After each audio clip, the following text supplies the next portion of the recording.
Hello everyone. Today we are going to discuss the potential energy stored in the spring when it is stretched to a certain length. So in this video we will see how we can derive the relation for potential energy which will be stretched to a certain length so that the work done is stored there as its potential energy. So let us see how it can be done. We consider a spring here, as you can see, which is attached to a rigid support, and the length of the spring is such that in normal condition without any stretching it is extended up to point O. Now if we apply some force in this direction, if we pull it in this direction so that it reaches a distance x, that is the elongation or the increase in length is x. So a restoring force acts in the opposite direction which tries to bring it back to O, that is the original position. Now this restoring force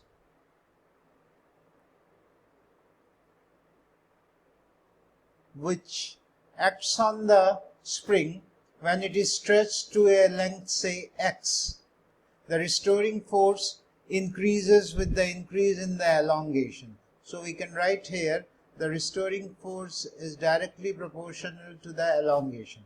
Whatever elongation is there, whatever extension or increase in length is there, the restoring force will also increase proportionally. So we can write Fr is equal to some constant into x with a negative sign. The negative sign shows that the direction of the restoring force is opposite to the direction in which the length increases. Okay. Negative sign shows that restoring force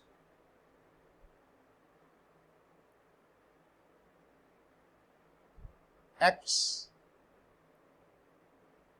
opposite to the elongation of the spring.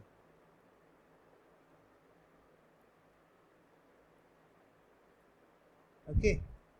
So now suppose we want to increase the length by a small amount. Let's say we want to increase the length by a amount dx. So we will apply force in the opposite direction. We want to increase the length without any acceleration. So a minimum amount of force, the magnitude will be of course equal to the restoring force. So a force which will make it to move by a small length, the increase in length, let it be given by dx. So the force used is F, whose magnitude will be equal to the restoring force. Now the work done will be stored here as its potential energy. So we are going to first calculate the small work done for the small elongation dx, and then we are going to integrate it. So here work done to extend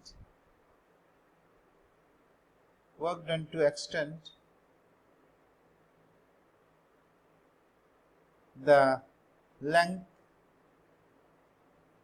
of the spring by dx.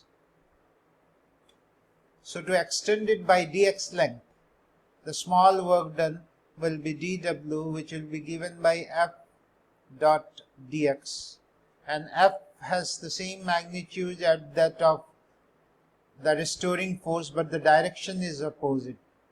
So it is in the direction of dx, so it is F dx only, and the value of F is kx, because the direction is opposite to that of the restoring force, so no negative sign will come in.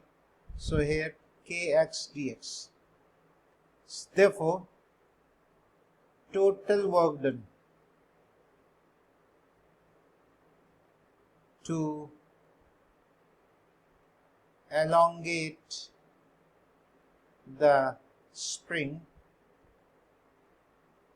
by a length x. Let it be given by x. So the total work done W will be the integration of kx dx, and the limits are from 0 to x. The elongation is by x. So k is a constant quantity, it comes out. Integration of x is x square upon 2, and the limits are given from 0 to x. So the value of x initially will be replaced by the upper limit, which is x only. So it is k, first term is x square by 2 minus the second term is 0, because the lower limit is 0, putting in place of x it is 0 square by x, 0. So we finally have half kx square. Now this is the value which we are getting here. This is the total work done. W here is half kx square. This is the total work done to increase its length by x. So therefore the potential energy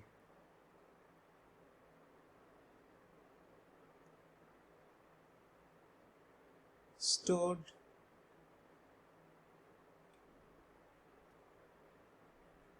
in the spring when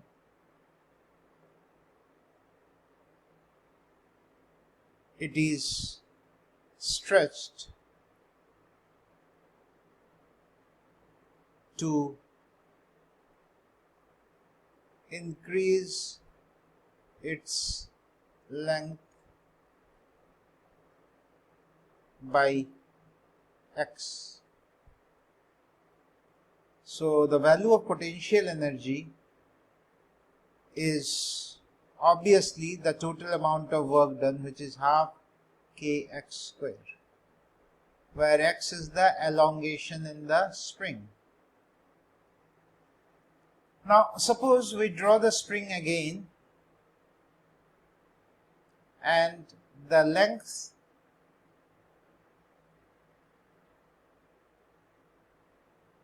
this is the original length, say O, and it is being elongated to a maximum distance, say up to this, let's say by a distance r. The original position is O, but the stretch to the extreme, let this point be A, and from here the spring is released. So what will happen is, due to inertia, it will not stop at A. Because of the restoring force, it will come back to A, but because of inertia, it will reach to the point B on the other side, where the length again is given by R.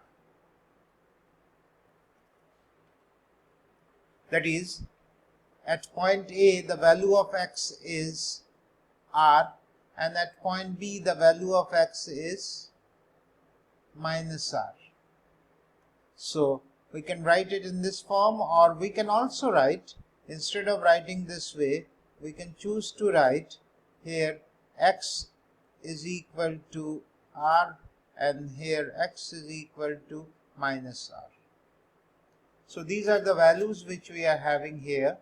So now let us see that since we always know in a system the total energy always remains constant. So when the spring is stretched to A and then released, so let us find the total energy at different positions. We can write here the total energy,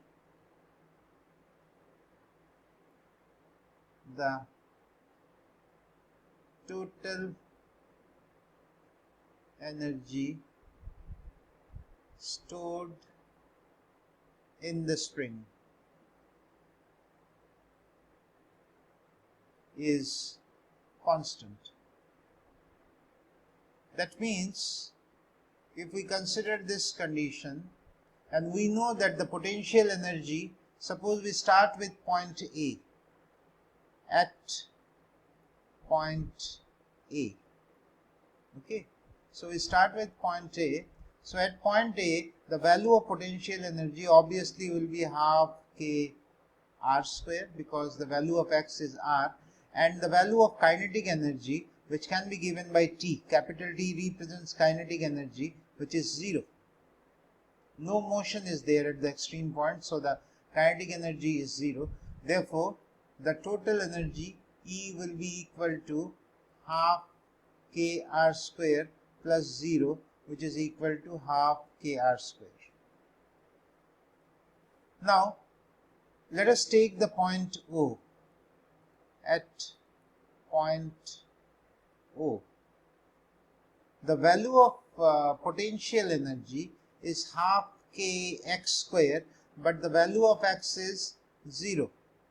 So if the value of x is 0 at this point, at the point O, so we can write here potential energy to be 0. So obviously the kinetic energy takes place, it has to be half k r square, so that the total energy E remains the same. Okay, so it is half k r square. And finally at point B,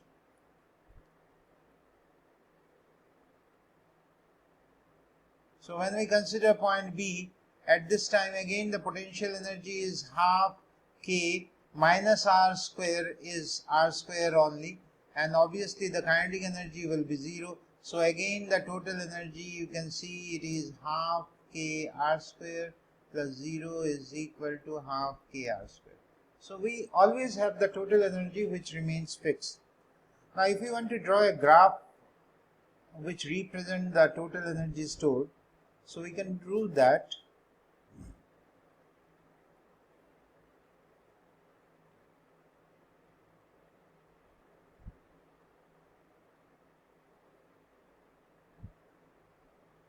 We are taking a coordinate system and let the y-axis here represents energy. Okay, now let these be the 2 points A and B, where x is equal to this x we are taking, x is equal to r, and here point B, the value of x is minus r, and here the value of x at the point O is 0. Now you can see at point A and point B, the potential energy is maximum. So if we choose point A here and the point B here, they have the maximum values, which is half k r square, the maximum values. But you can see here, this is in the form of, if we are taking r and variation in x and u, so it is representing a parabolic curve, because y is directly proportional to x square. So the curve here will be in this shape. This curve is for the potential energy. And similarly for kinetic energy, at point A and B, extreme points it is 0, but maximum at the midpoint. So this represents the parabolic curve for kinetic energy. The total energy, as you can see here, I am showing it by dotted line, whose value is half kx square, always remains the same. The total of kinetic and potential energy at any point you consider will remain same, and which is half k r square. So I hope this is very clear to you. Any doubt, you can post me the doubts. So thank you and have a nice day.